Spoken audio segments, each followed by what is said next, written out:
I have a confident expectation of God.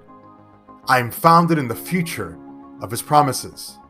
For I am convinced that His integrity is untarnished, nor has His strength and abilities ever wavered. I am always asked, why God? Why Christianity?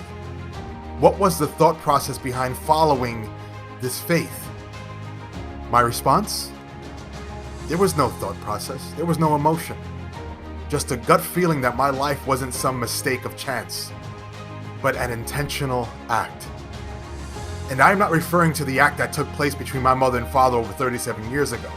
I'm talking about God, and how just like me, He chose you to ask that question at the very time He expected you to.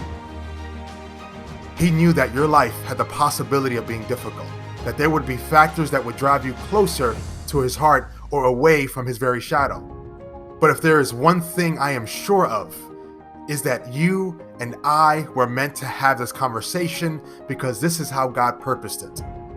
He desires that we trust Him, that we take refuge in Him. Know that God never intended for us to go through the difficulties we are currently in the midst of. This is just a result of what happened way back in the Garden of Eden. But even so, He watches over those who seek Him, looking to present Himself to those who are willing to invite Him in and have a heart-to-heart with the one who created it.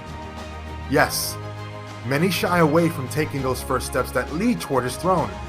People think that the guidelines of this faith are restrictive, that the idea of having free will but having to lay it aside for God's purpose can even be oppressive.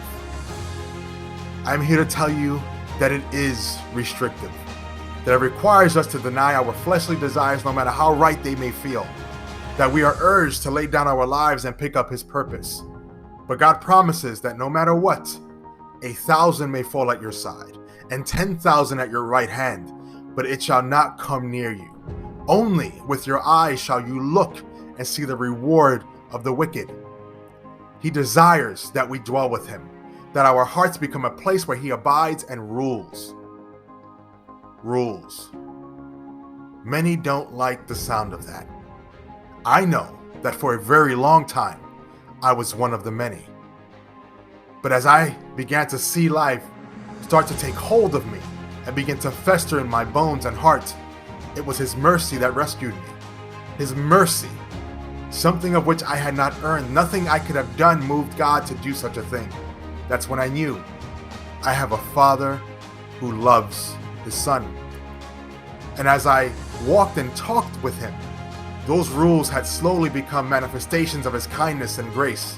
He foresaw the danger, the trouble, the setup, the snare, the wiles of the enemy, the tactics of the devil's demons. But because you have made the Lord, who is my refuge, even the Most High your dwelling place, no evil shall befall you, nor shall any plague come near your dwelling. For He shall give His angels charge over you, to keep you in all your ways. In their hands they shall bear you up, lest you dash your foot against a stone. You shall tread upon the lion and the cobra, the young lion and the serpent you shall trample underfoot. Because He has set His love upon me, therefore I will deliver him. I will set him on high because he has known my name. He shall call upon me and I will answer him. I will be with him in trouble. I will deliver him and honor him. With long life I will satisfy him and show him my salvation. All God has ever wanted to do